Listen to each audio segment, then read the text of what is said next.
That. Can I have that? Can I have that? I know you have a stick fetish, but damn, that's sort of pushing it to extremes, girl. Can I have it? Can I have it? Ah, you don't want to give it to me? You don't want to give it to me? Can I have that? Can I have that? You stingy brat. After everything that I've done for you, you do not want to share your stick. Ah. All right. I'm here with Miss Brenda the Brindle, and we are in southeastern Kansas. Today is January 21st. It's a little bit afternoon, and we are walking along the Spider Leg Bridge Trail here in Lake Crawford State Recreational Park here in southeastern Kansas. We are about, I want to say 15 miles from Fort Scott, Kansas. And there's also another little town here called Girard, Kansas, which is, I think, only about maybe 7 or 8 miles away from here.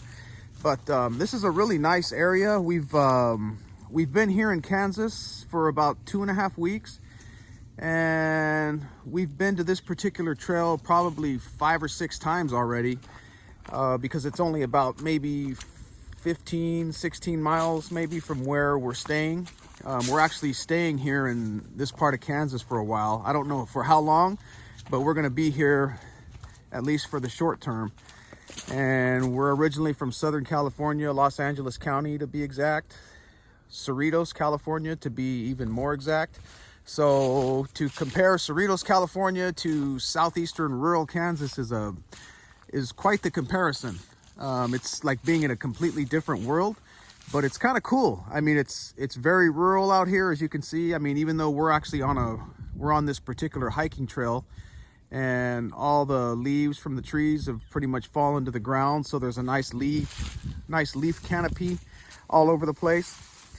But it's really nice. It's a very rural area, and this particular trail at Lake Crawford State Park, which the lake is actually probably 1/4 mile from here, back in sort of in that direction.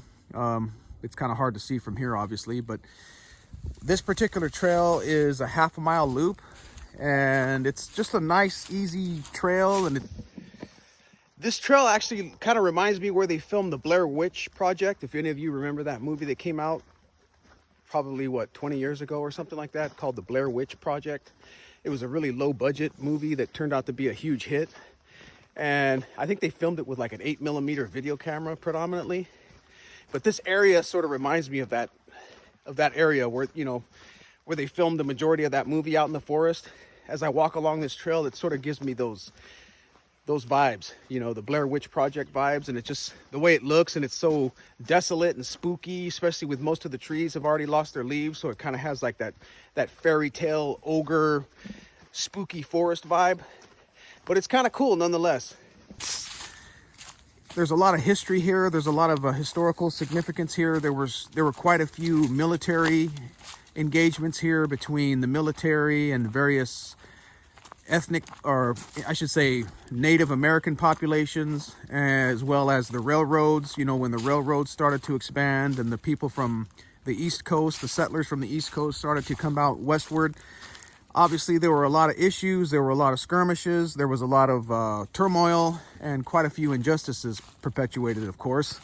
But this area actually saw quite a bit of military action, I guess, both before and after the Civil War.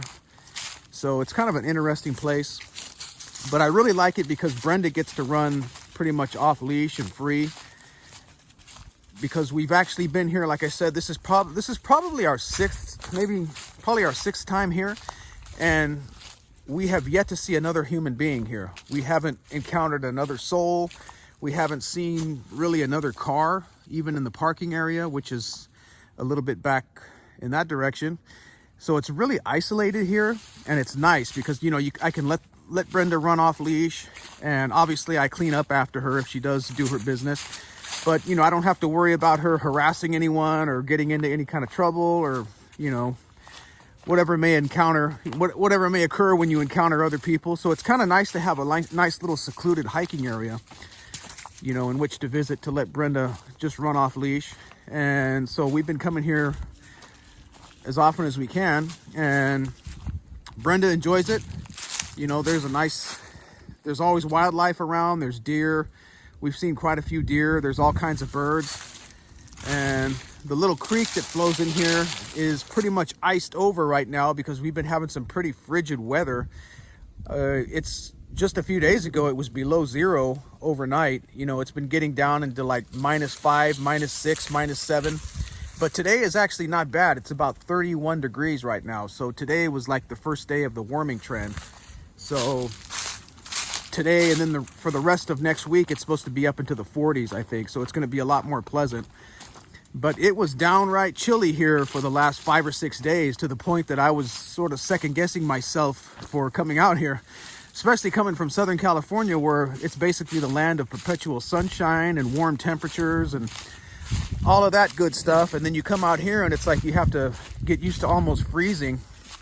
You know, you make sure you have to have your beanie and your gloves and your big ass jacket and everything.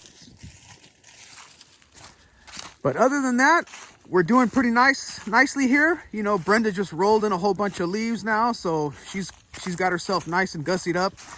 You know, she's out exploring. She's sticking that nose in to whatever she can find, and we're just having fun. And Brenda's having fun, and we're gonna check in and have a nice day, everyone. And we will meet up again soon.